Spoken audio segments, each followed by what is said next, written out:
সেদিন এত বৃষ্টি ছিল তো ঘুম ভাঙার পরে দেখলাম যে বৃষ্টি, তো আমি সাথে সাথে বারান্দায় গিয়ে আমি কতগুলো বৃষ্টি ক্লিক করে নিলাম অ্যান্ড ভাবলাম যে আজকে তোমাদের জন্য একটা ব্লগ করব।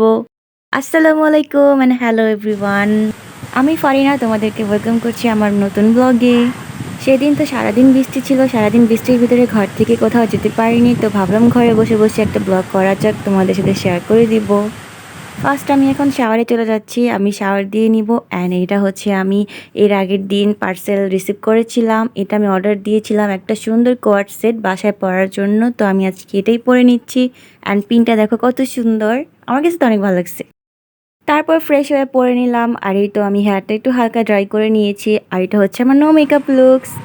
এখন আমি জানলা খুলে দেখতেছি যে বৃষ্টি কমছে কি না, তো খুলে দেখি যে না, বৃষ্টি কমেনি, আর এত সুন্দর বাতাস আসতেছিল, তো আমি জানলাটা খোলা রেখে কত সুন্দর এনজয় করতেছিলাম বসে বসে। অ্যান্ড এত বৃষ্টি পড়তেছিল সেদিন, এখানে বসে বসে বৃষ্টি দেখতেছিলাম, তো আমার অনেক ভালো লাগতেছিল। তারপর আমি চিন্তা করলাম যে আজকে খিচুড়ি হলে ভালো হতো। তারপর কয়েকটা পিকচার ক্লিক করে নিলাম অ্যান্ড দেন আমি আবার বসে আমার হেয়ারটাকে ড্রাই করে নিচ্ছি।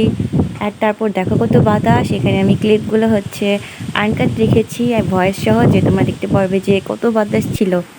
মাথার ভিতর তো প্ল্যান আসতেছিল যে বাইরে বের হওয়া যাক, বাট এত বৃষ্টি ছিল তো বাইরে বের হওয়ার কোনো ক্যাপাসিটি ছিল না। তো যাই হোক, আমি এখানে বসে বসে এনজয় করি। আর একটু পরে চলছে যে খিচুড়ি, তো আম্মু এখানে খিচুড়ি রান্না করে দিয়েছিল, তো আমি ভাবলাম যে যাক ভালো হয়েছে, সব কিছু ম্যাচিং হয়ে গেল।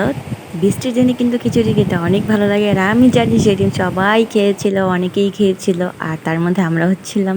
তো বসে বসে বৃষ্টি দেখতেছি আর খিচুড়ি এনজয় করতেছি, তো সেই মোমেন্টটা জাস্ট ওয়াও, বলে বোঝাতে পারবো না, যারা যারা এরকম করো তারাই বুঝতে পারবা। তো সাথে একটু আচার নিয়ে নিছি। আর দেখো বাইরে যে পরিমাণ বৃষ্টি পড়তেছিল, আমি আবার সুন্দর করে দেখাচ্ছি, একদম সাউন্ড দেখো তোমরা, মনে হয় কি বৃষ্টি বৃষ্টি আরও বেড়ে গেছে, আরও বাতাস বেড়ে গেছে, আর এই বাতাসের জন্য পাতাগুলো সুন্দর লাগতেছে। আর আমি বসে বসে এখানে খিচুড়ি এনজয় করতেছিলাম, অ্যান্ড খিচুড়িটা কিন্তু অনেক মজা হয়েছিল। আর এখানে আমার খাওয়া দাওয়া শেষে আমি একটু বসে বসে বাতাস খাচ্ছিলাম। অ্যান্ড দেন আমি একটু ভাবছিলাম কিছু ঘুমায় যাব, কিন্তু না, আবার মনে চিন্তা হলো যে না, ঘুমিয়ে উঠছি তো আর কি ঘুমাবো। আর একটু পরপর পাতাগুলো আমার কাছে উড়ে আসতেছিল, তো আমি এই জন্য ভিডিও করে নিলাম।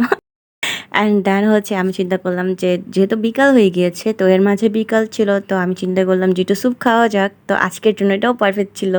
তো এখানে আমি একটা ইনস্ট্যান্ট স্যুপ নিয়ে নিলাম, অ্যান্ড এটা ছিল কর্ন স্যুপ, তার সাথে আমি দিব টমেটো ক্যাচাপ, আর দিব সয়া সস, অ্যান্ড দেন একটা ডিম দিয়ে দিব। আর এখানে দেখো এভাবে দাঁড়া দাঁড়া রান্না করতে কার না ভালো লাগে, এখানে বাতাস খেয়ে খেয়ে রান্না করতে। তারপর সব কিছু রেডি করে নিলাম, আর এখানে আমিও সুন্দর করে দাঁড়িয়ে একটু বাতাস খাচ্ছি। আর এখানে আমি একটু পানি নিয়ে নিচ্ছি, কারণ স্যুপ রান্না করার জন্য পানি লাগবে। তারপর পরিমাণ মতো পানি দিয়ে দিয়েছি, অ্যান্ড আমি এখানে অ্যাড করতেছি একটু স্পাইসের জন্য একটু চিলি অ্যাড করে দিলাম, গ্রিন চিলি। তারপর এখানে আমি টমেটো ক্যাচাপ অ্যাড করে দিলাম, এখানে অবশ্যই টমেটো ক্যাচাপটা অ্যাড করতে হবে, টমেটো সসটা অ্যাড করার জন্য এখানে একটু মজা হবে অ্যান্ড খেতেও ভালো লাগবে। তারপর আমি এটাকে একটু বয়েল হতে দিব, যাতে পানিটা একটু গরম হয়ে আসে। তো 2-3 মিনিট ওয়েট করি, তো ওয়েট করার পর পানিটা গরম হয়ে এসেছে এরকম করে, অ্যান্ড এটার ভিতরে আমি একটু সয়া সস অ্যাড করে দিলাম, অ্যান্ড টেস্টের জন্য আমি একটু চিনি অ্যাড করে দিচ্ছি। তারপর এটার ভিতরে আমি একটা ডিম অ্যাড করে দিব, ডিমটা ভালো মতো ফেটিয়ে নিয়েছিলাম, অ্যান্ড ডিম অ্যাড করার সময় সাবধানভাবে অ্যাড করবে, যাতে ডিমটা সুন্দর করে একদম মিক্স হয়ে যায়, দলা পেকে না যায়। আর এখানে আমি সুন্দর করে বাতাস খাচ্ছিলাম, বাতাস ছিল এত পরিমাণে। তো এখানে কিন্তু আমার সব কিছু রেডি হয়ে গিয়েছে, আর দেখো কালারটা কত সুন্দর এসেছে, তো ডান। আমি মাঝে মাঝে এরকম ইনস্ট্যান্ট মিক করে খাই, আমার কাছে এগুলো অনেক ভালো লাগে। আর দ্যাটস সাইড সব কিছু রেডি। তারপর এটাকে ঢেলে সার্ভ করে নিলাম সুন্দর করে, অ্যান্ড দেন এটা খেয়ে দেখবো যে কেমন হয়েছে। আমি জানি এটা ভালো হবে, তারপরও খেয়ে দেখি। তো এখানে গরম গরম খেতে কিন্তু অনেক ভালো লাগবে, তো এখানে আমি খেয়ে দেখলাম যে হ্যাঁ, মজা হয়েছে। তারপর আমি একটু চা এনজয় করলাম, আর এই তো এখানে বসে বসে বাতাস খাচ্ছি। আর ব্লগটা আজকের জন্য এখানেই শেষ, তো আই হোপ দেখা হবে নেক্সট ব্লগে। আল্লাহ হাফিজ।